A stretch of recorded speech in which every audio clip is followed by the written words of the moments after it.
G'day, I'm Dr. Tim Carey. I'm a controller, and so are you. Control matters. This short story is called Our Greatest Global Challenge. It's not climate change. Understanding and dealing with climate change is important, but there's something that's even more urgent. It's not finding alternatives to fossil fuels. Discovering ways to meet our growing energy demands is vital, but there's something that's more critical than that. Our greatest global challenge is not even ensuring that all of our citizens have access to clean water. While this is a clear priority, there is something that is ahead of it on the list.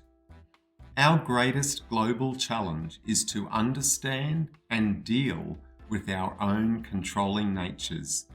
Learning to get along together without violence, bloodshed, and other interpersonal strife is the singularly most important task for humanity. From this perspective, getting along together means figuring out how individuals can live the life they want without preventing others from doing the same thing. If we don't figure out this most basic of tasks, there will be no humans left to monitor and experience the effects of a changing climate. There won't be anyone around to use the energy sources we've developed, and no one will be here to enjoy the taste of clean, fresh water. We are designed to control. Our controlling nature means that we are supremely skilled at making things be the way we want them to be and keeping them in that wanted state for as long as we want the want to be that way. We can keep our cars where we want them to be on the road for as long as we want them to stay there. We can keep our bodies moving upright along busy city sidewalks until we get to where we want to go. Sometimes accidents happen, to be sure, but they only occur a tiny fraction of the time that they would otherwise occur if there weren't such skillful controllers producing the events. Occasionally, however, our expertness is its own worst enemy. From time to time, the thing we want to control is another controller. Now, controlling the cruise control system in a car is an uncomplicated way of controlling another controller. When I'm in my car, it's me who turns on the cruise control system and me who sets the speed I want the system to control. No problem. Controlling another living controller, however, is not so straightforward. When I want my son to tell me about his day at school, I can't just switch him on, he's already on, and I can't lift the lid and adjust his settings so I get the conversation I want. When I want my neighbour to care about her front lawn as much as I care about mine, I can't reach in and shift her priorities around until they match the order that I think is right. We are all controllers, which means we all want things to be particular ways. Sometimes those other things that we want to be particular ways are other living controllers. The trouble is, other controllers want things to be particular ways too.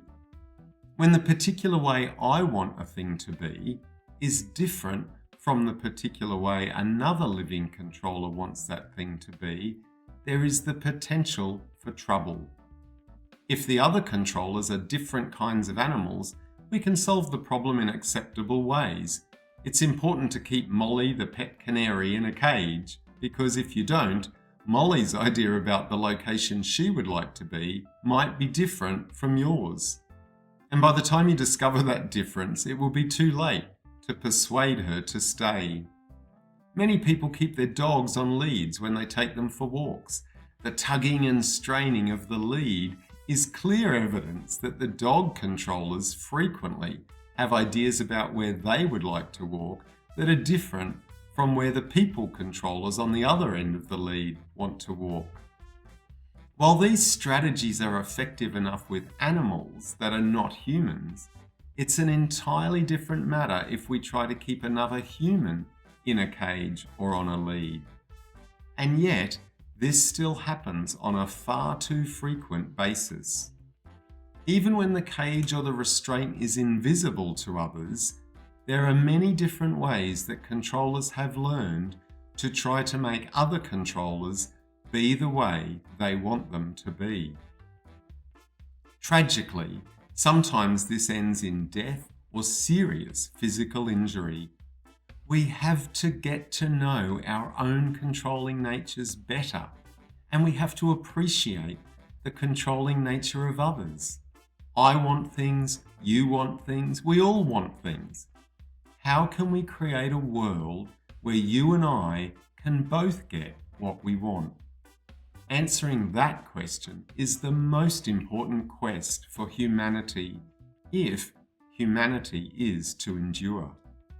These ideas, along with some ways to think about generating solutions, are explored in detail in the book I wrote with my good friend Rick Markin called Controlling People: The Paradoxical Nature of Being Human. If you're interested in the ideas in this story, you might like the book. So, what do you think about that? Bye for now.